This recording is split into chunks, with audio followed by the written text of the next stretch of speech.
All right, guys, how's it going? Obviously today I am not there, but this video you will follow along on your notes. So make sure that you are writing everything down.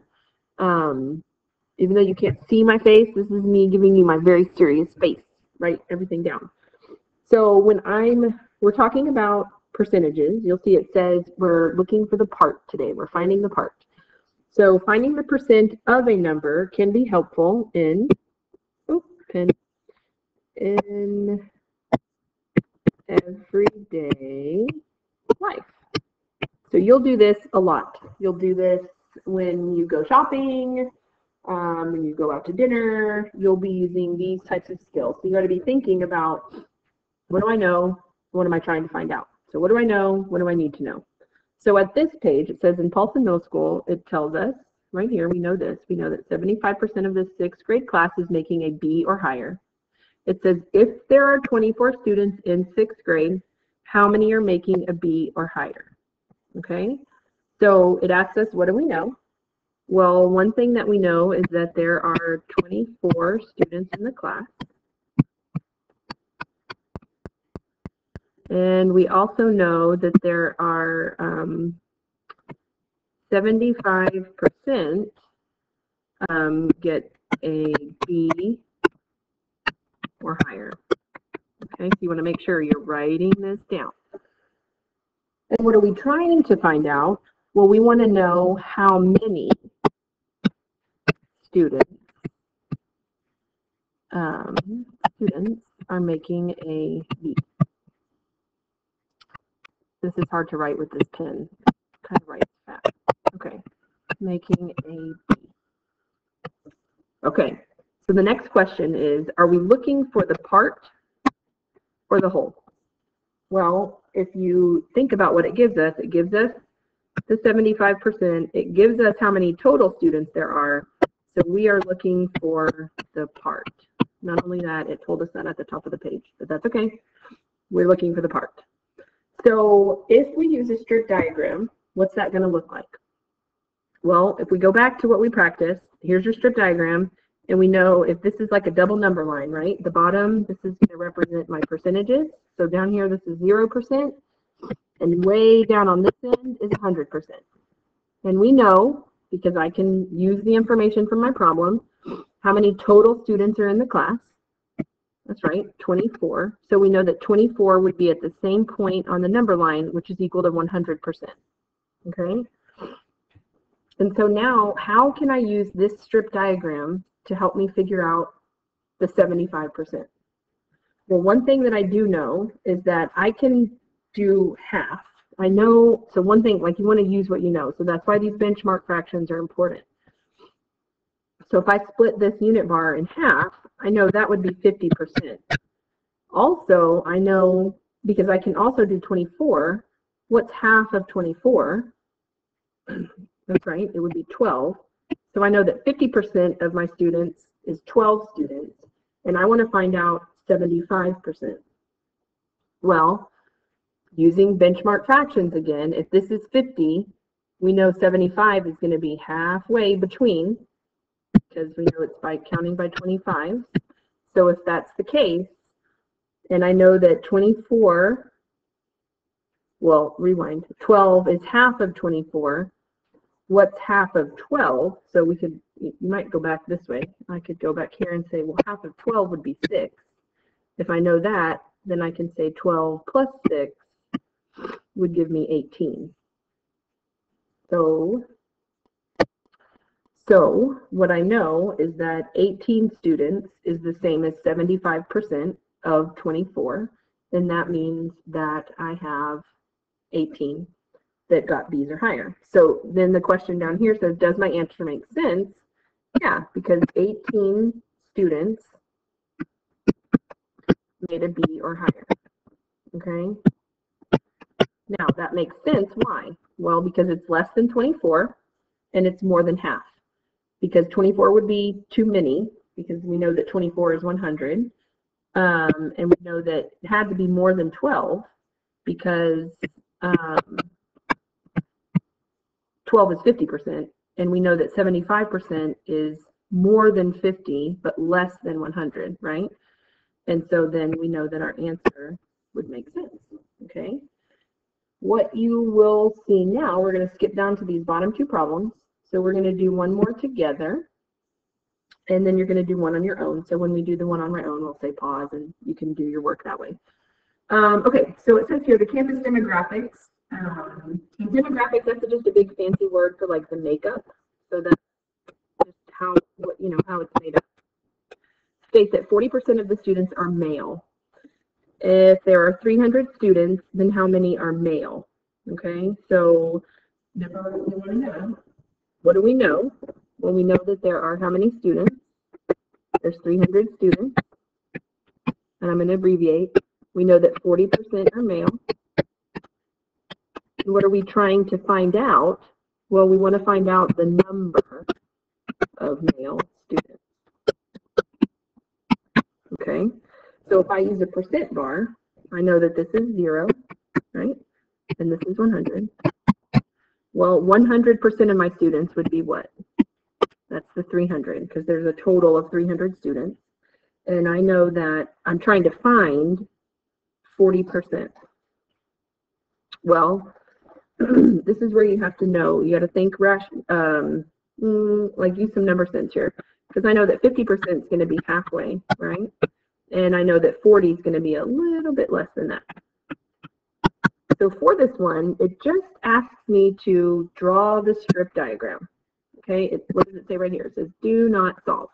Okay, so I'm done, because here I'm just trying to find, the last thing I would do is put the X, because this is what I don't know. This is the same thing right here. This is going to tell me the number of male students at the campus.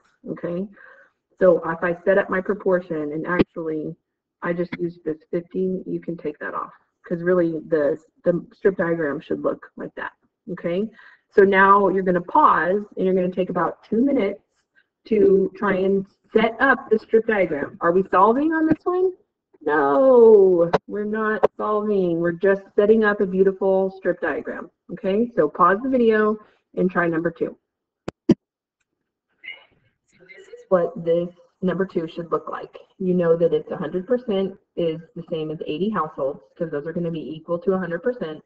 And you know you're trying to find the part, which is right here, the X, which is equal to 65%. So this is what your strip diagram should look like. Remember, we were not solving on these, okay? All right, so now you're going to flip over to the back of the page. And what it says here is setting up a proportion. Now remember, I told you these were not going away. We're going to be using these, and they're going to be quite helpful for you. So again, visualize my serious face. And it is saying we need to use proportions. They will help you immensely. So we can set up a proportion that will help us solve these problems when they're a little bit more complicated. Okay? A proportion is simply 2 equal, we know this already, ratios. Okay? And remember, a ratio is just a comparison of a part to a whole or a part to a part. And so now we're going to look at this strip diagram, and we're going to label it. And then we're going to use that information to help us set up the proportion. So here we have the campus demographics. Remember, that's just how it's made up. States that 42% of the students are male. Okay? If there are 300 students, then how many are male? Okay? So I'm going to set up my strip diagram. First, I know that this is like a double number line, right? 0%, 100%. And based on the problem, what do I know is my whole? Well, I know that there are 300 total students, okay? And I know that it told me 42% of them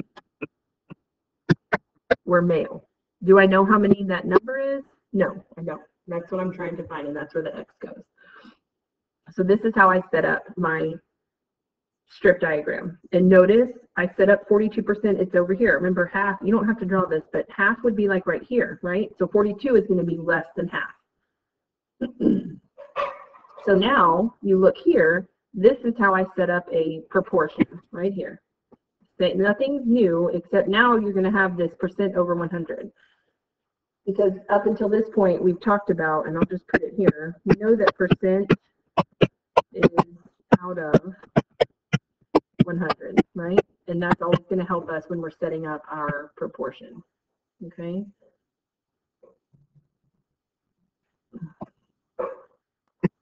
Okay, so now I have to take my information and plug it into my proportion. So then you have to look, do I know the percent? Do I know the percent? Yes, I do. I know that it's 42. So I'm going to make myself a proportion. Also, I'm going to just flip these just because I like them this way. It doesn't matter. Remember, a proportion can be either way. And I'm going to put my percent over here. The other thing I know about a percent is that it's always out of 100. So the cool thing is you're always going to know the denominator for this part of my proportion. Okay, and so now I have 42% out of 100. And then I go back and I look, am I looking at my part and my whole? Well, do I know the part? No, I'm trying to find the part. So that's going to be my X. And do I know the total number of students? Yes, that's going to be 300. Okay, so this is what your proportion will look like. So now we can solve. So now let's go back. And I can see a clear relationship here. I can see that from one, remember you want to try to find your scale factor. So this is where this proportion is important, because I can get from 100 to 300 by doing what? That's right, I can multiply by 3, which is going to be, remember this is called our scale factor. We've been talking about that for a long time. Scale factor, which means if it's times 3 up here, what's it got to be on the top? It also has to be times 3. So then I'll come over here and do a little multiplying. 42 times 3.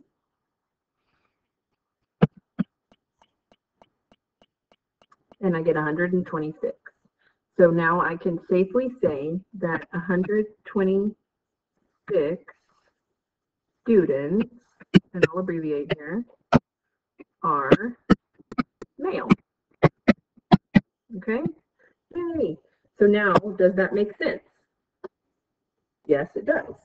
Because I know that half, and this is where you can start using some number sense. I know that 50%, which is going to be right here, right? What's half of 300?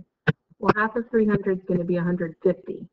So I know that my answer, because it's 42%, is going to be less than 150. Is 126 less than 150? Yes. So I know that I did my problem correctly. Okay, so now we're going to go to the next page, which is your numbers 3 and 4, and we're going to look at those. We're going to do number 3 together, and then you're going to try. Actually, I'm going to change that. We're going to do number 4 together, and you're going to try number 3. Okay? So let's look at number 4. I gave you guys a box here that you can write in because it's going to be nice and handy. We can label the pieces. We know that when I'm working with a proportion, it's always going to be this: a part out of a whole and the percent out of 100. And then the middle piece will be where you can write your numbers. Okay? Your information from the problem. Okay, so let's read the problem. It says that in Seattle, Washington, it is said to rain 66% of the time. It says if there are 365 days in a year, approximately, now this is important, it says approximately, this is fancy, we haven't seen this word in a while, this just means that I might have to round, okay? How many days is it expected to rain, okay?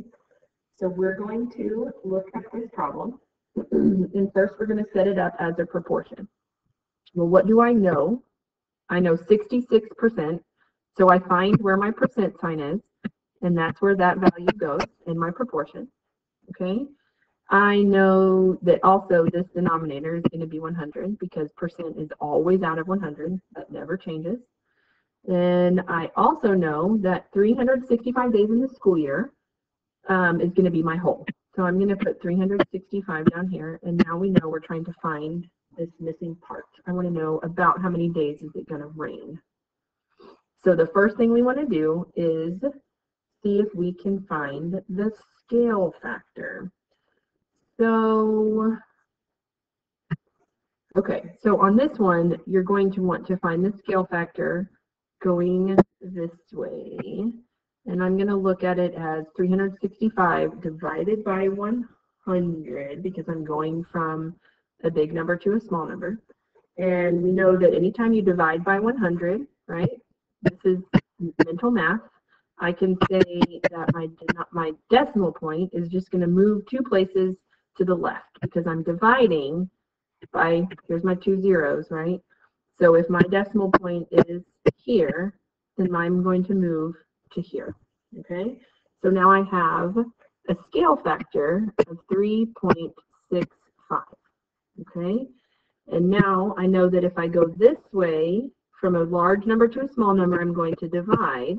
But remember, up here on the top, if you go from a small number to a larger number, what are we going to do? That's right. We're in the opposite, which is times 3.65. So now you have to do a little math. So I'm going to pause, and you guys are going to take a minute or two to solve this math problem, which is going to be this one. We'll do it right here. 3.65 times 66. So go ahead and set that up. I'm going to pause it, and y'all go ahead and solve. Okay, so when I did my math, I got this.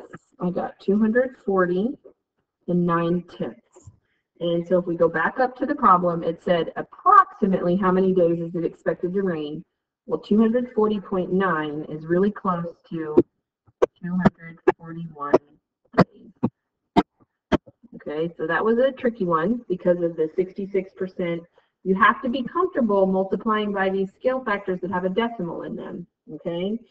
But I'll tell you on this one, because y'all are going to try we're going to flip back and try number 3. You're going to try this one on your own. The scale factor will be not so unpretty, okay? So I'm going to pause and give you guys about 5 minutes to try number 3. Okay, now you should have gotten here. Most of you should have this solved by now. Some of you might have forgotten that I can simplify. So I'm going to look here, and 30 over 100, I can simplify by 10, and I can get 3 over 10. So if I divide each of those by 10, which then means I can find a real pretty scale factor of times 8, because 10 times 8 is 80, and I can do 3 times 8, which is 24. So I know that 24 players, oh, just kidding, it's not players, it's teams. So it should be 24 teams with players under 7. Okay, so hopefully you're feeling really good about that, and you're going to try the last 2 with your partners at your tables. Okay, and then we'll pause the video, and after about, I don't know, 7 to 10 minutes, we'll come back and I'll give you the answers. Okay. So now you should have gotten on number 5 a scale factor of 1 2/10, which is here, because I simplified. So don't forget, sometimes if you can't find a pretty one, you might want to simplify because it's easier to divide by 10 than it is to 100. So that gives me a scale factor of, if I go from, remember, a large to a small, and I'm dividing, which means up here I would have to multiply. And as you can see, 1.2 times 9 is 10.8. So this Stephen Curry missed 10.8.